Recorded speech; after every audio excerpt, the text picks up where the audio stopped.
So just to give you a bit of a snapshot, this is an overview, we'll go into it into details. We were allocated together, the both of us, we worked on it 15.5 hours per week together on this project. So in about 100 allocated work days in the past year, we have done the following in a very brief snapshot, we'll go into details. Scanning all the hard copies of AMAS and some of the other publications like Insight. Scanned every English document in the folders, so in those archival. Obviously those archival folders were sifted, they were categorized, they were organized, and then they were digitalized.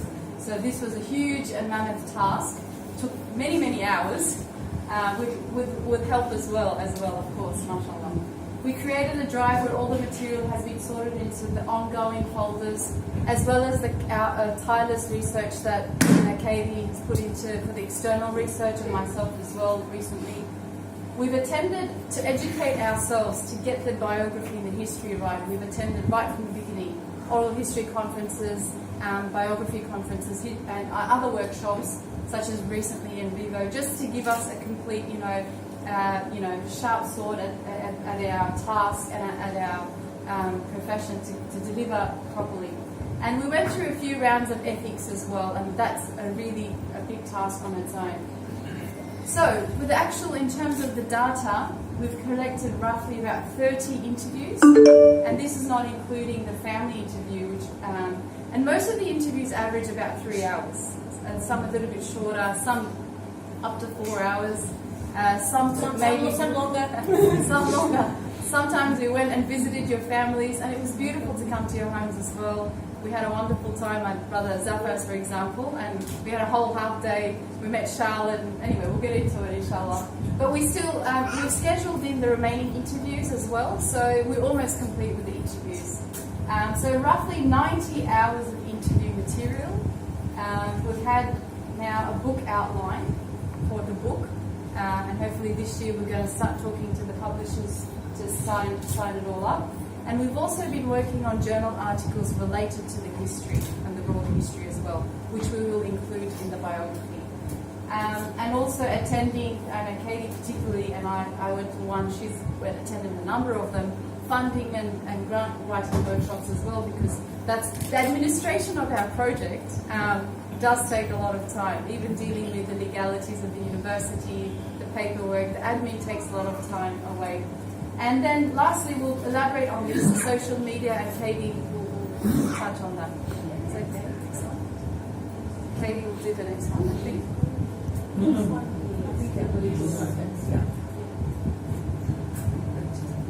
Okay, it's a bit of a strange title, and I'll explain why in a minute.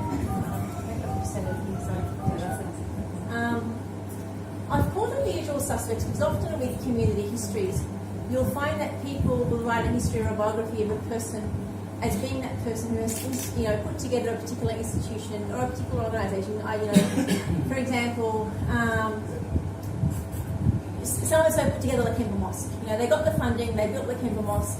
We all associate Lakemba Mosque with this particular person, and therefore we call them usual suspects. They're the ones who are associated with a particular building, and everybody else who's played a role in that sort of community activity is often excluded from these histories. And I'll show you what I mean in a second. So these, I call them summaries and standard acknowledgements. They're usually quite dry.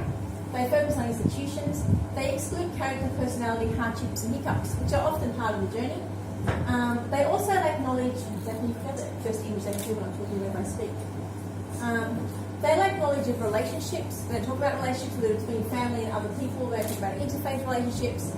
So I can go back now. They look at the human in the self. They look at humanity at all. And the most important thing for me is a lot of these histories which lack context are often not factual either. So when you go back and you read them, that's one from Dr. Ahmad. I go back to quickly. Sorry, Zach. This is one from Dr. Ahmad when he won the Lifetime Achiever Award in 2011. And if you have a look at the way they've summarised him, he's a man with vision and mission, which obviously is.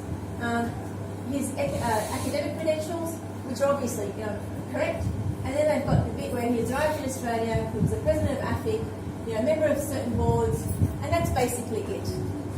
And you'll get that, again, with with a different name change, and you get it again for somebody else with a different name change, and really it doesn't tell you anything about his actual achievements, his hardships, the relationships that he's had, and how he actually came to be where he is. Back to you go to the next one. I'll show you another example as well. This is one from the University of Western Sydney. You should know better.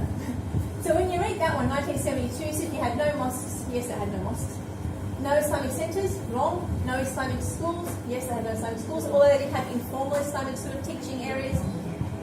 There were no 5-time regular congregational prayers, absolutely wrong. And if you keep reading, you'll find that the majority of it is actually not correct at all. So when we go back and you look at that, if it was a student looking at that, you sort of go, oh, you know, in Australia there was this. It's completely inaccurate. I know often people go, oh yes, there were camels and there was nothing. One of the wonderful things that has come out of this particular project, and I'm so glad that we did it now, is that we've gone back and we've revisited early Australian Muslim history, and we found that gap where they say there was nothing, there was actually a lot. There was so much that's been completely written out of history or not acknowledged. And what we miss when we miss that gap of history, and what you see there is Mr. Afif, who was a good friend of Dr. Qazi Ashfaq Ahmad. Often most people don't know about him. That's him over there. These are pictures from the 1960s where they did congregate for prayers, where they did celebrate Eid. Yes, they didn't have the facilities that we have now, and we're very grateful for all of you who've helped put that together. But the point is that they were there, they existed, and these relationships between that generation of Muslims and this generation of Muslims was certainly there. But you don't read any of this in the normal histories about people like Dr. Ashfaq Ahmad or anybody else. I think it's really important for us to make those connections and to understand the relationship that he would have had with these sort of people, and then how that relationship was sort of changed and how it sort of brought about basically the institutions that he helped set up. Does that kind of make sense? So that bit that's been left out, and that even I didn't know, and I've been doing this for 20 years. There's a lot of these people who I'd never heard of before, because you read the histories and they say 1970, the Lebanese and the Turks came and everything came about. Completely inaccurate. Next one's up. Yeah. Okay, so then we're going to give you a snapshot of the biography, as you know. Not to let you in onto the biography, but this is just before. So we're going back to India, and this might be interesting to get your thing. So when we look at India, there's so much in the archives. We were so glad that your family keeps archives.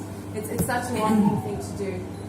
Obviously, childhood is critical, and we have in the past, in our methodology, in our oral interviews, and the data has come out. We've sort of got the childhood memories on, and that's critical because the man or the personality that comes about, it's important to map out what happened at that level. But also when we look at India, we know the Indian political context is significant.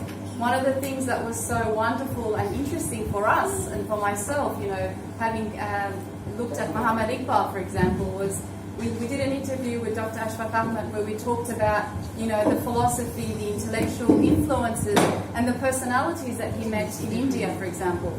And even in terms of Islamic studies, at Israel, we look at that as well. Looking at the Indian Muslim scholars, it's usually left out. So I had the privilege, we both had the privilege of asking Dr. Ashfaq Ahmad about these amazing scholars from India as well. For example, did you all know that Dr. Ashfaq met the Gandhi? He's seen him. Did anybody know that, the younger ones? So we were thinking of a headline like "From Gandhi to Gough Whitlam," for example. So that would be something interesting. He also was the dynamism of your grandfather, mashallah, Dr. Ashfaq Ahmad, who's sitting with us, he's blessed, is that he was quite dynamic. He's written about it himself. We're going to explore that in his biography. He even thought about communism, and he was exposed to a lot of different philosophies, essentially. And of course, in the India chapter, we look at all the chapters.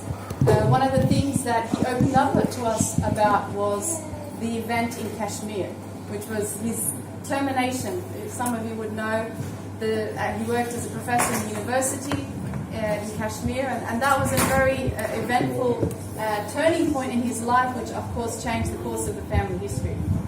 So we've got this is a list of... I put that list there because when you think about the way a person organises himself and his life, and then the way they organise things within a community, you really need to look at sort of a lot of these personal things. When we go through these archives, there are so many lists There are lists for everything. When you said there were lists, you weren't kidding. There are lists for everything. Everything is meticulously organised. Someone's gone through it and stuffed it up. I don't know who that is, but you know, it was meticulously organised. So basically, even if we're missing certain documents, you know from that list that there's this particular. These are all certificates, by the way, right? Overachiever. These are certificates, mashallah, and I mean, it was obviously helpful for us. But the fact that he actually organised everything, you know, meticulously, tells us a lot about where he organised his life, but also sort of his Islamic activities. So I think it's a religious one. I'll just take you through some of them. I don't know if you've seen some.